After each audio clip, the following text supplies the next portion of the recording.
बड़े घर की बेटी प्रेमचंद। लेखक परिचय। उपन्यास सम्राट और कहानीकार मुंशी प्रेमचंद का जन्म काशी के निकट लम्ही नामक गांव में सन 1880 में हुआ था। आपके पिता का नाम अजय बराय तथा माता का नाम आनंदी देवी था। आपका जीवन बहुत संघर्षपूर्ण रहा। आपने अनेक उपन्यास लिखे जिसमें गोधन गबन, कर्मभूमि, सेवा सदन, रंगभूमि तथा निर्मला आदि बहुत ही प्रसिद्ध है। आपने 300 से अधिक कहानियां भी लिखी जो मानसरोवर के 8 भागों में संकलित हैं। आपकी रचनाओं में मानव जीवन एवं भारत के गांवों की दशा का मार्मिक चित्रण हुआ है। 8 अक्टूबर सन 1936 को आपका स्वर्गवास हुआ।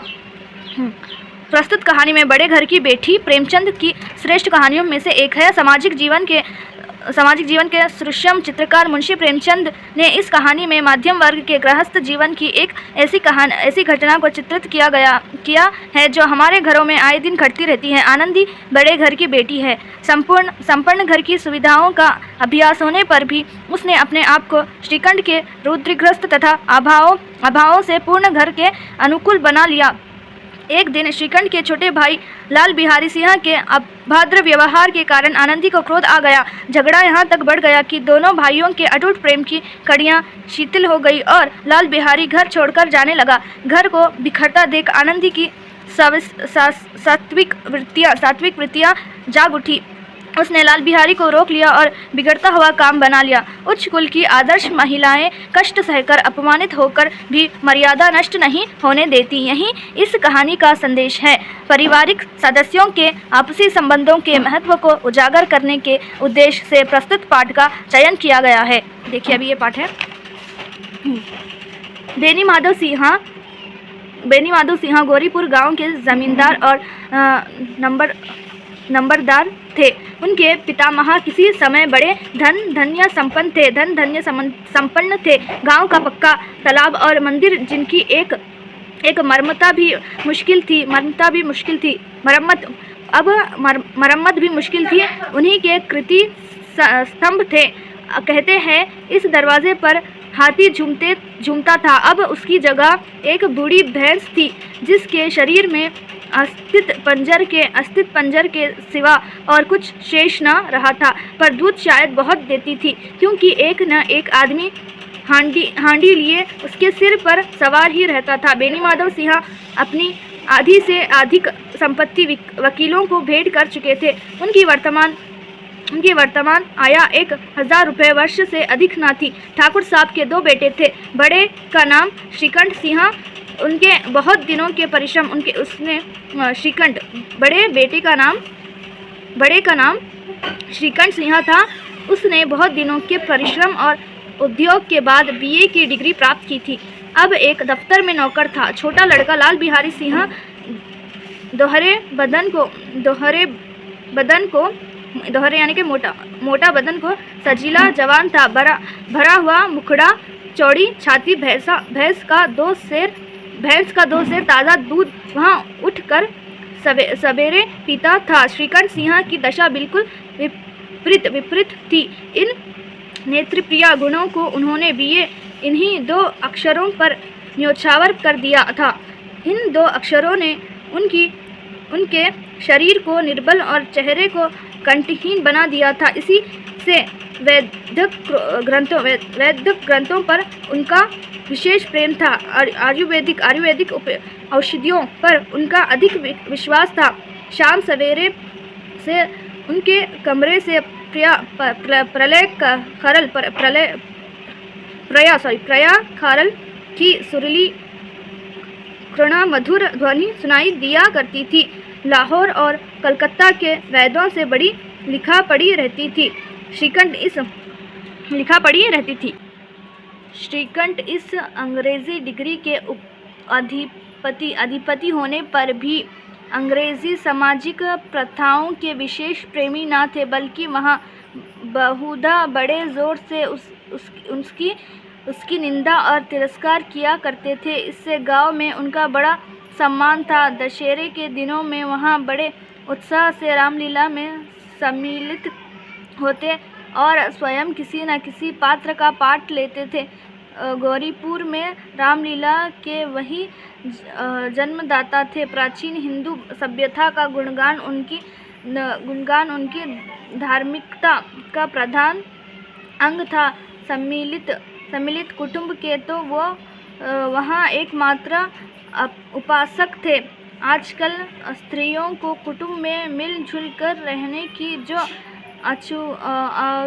अरुचित होती है, उसे वहाँ जाति और देश दोनों के लिए हानिकारक समझते थे। यही कारण था कि गांव की लालनाएँ उनकी निंदक थी।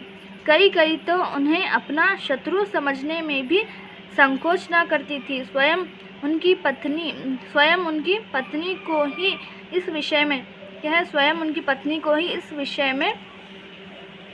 विषय में उनसे विरोध था। यह इसलिए नहीं कि उसे अपने सास ससुर, देवर या जेठ आदि से घृणा थी, बल्कि उसका विचार था कि यदि बहुत कुछ सहने और तरह देने पर भी परिवार के साथ निर्वाह न हो सके तो आए दिन की कलह से जीवन को नष्ट करने की अपेक्षा यही उत्तम है कि अपनी खिचड़ी अलग पकाई जाए। आनंदी एक बड़े उच्च कुल की लड़की थी। उसके बाप एक छोटी सी रियासत के तालुकेदार थे। विशाल भवन, एक हाथी, 3 कुत्ते, बाज, भारी शिकरे, झंड फनुस, अनरेरी मजिस्ट्रेट और स्टर्न, जो एक प्रतिष्ठित तालुकेदार के भाग्य पदार्थ है, यहाँ सभी विद्यमान थे। नाम था भूप सिंह। बड़े उदारचित्त और प्रतिभाशाली पुरुष थे, पर दुर्भाग्य से लड़का एक भी न था। 7 लड़कियां हुई और देवयोग से सब की सब जीवती रही। पहली उमंग में तो उन्होंने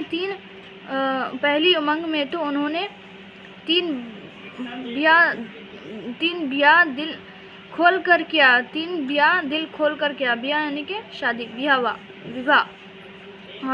पहली उमंग में तो उन्होंने 3 ब्याह दिल खोल कर किया, पर 15-20 हज़ार रुपयों का कर्जा सिर पर हो गया तो आंखें खुली, हाथ समेट लिए। आनंदी चौथी लड़की थी। वहाँ अपनी सब बहनों से अधिक रूपवती और गुणवती थी। इससे ठाकुर भूप सिंह उसे बहुत प्यार करते थे। सुंदर संतान को कदाचित उसके माता पिता भी अधिक चाहते हैं। ठाकुर साहब बड़े धर्म संकट में थे कि इसका विवाह कहाँ करें। ना तो यही चाहते थे कि ऋण का बोझ बढ़े, और न यही स्वीकार था कि उसे अपने को भाग्यहीन समझना पड़े। एक दिन श्रीकंठ उनके पास किसी चंदे का रुपया मांगने आया।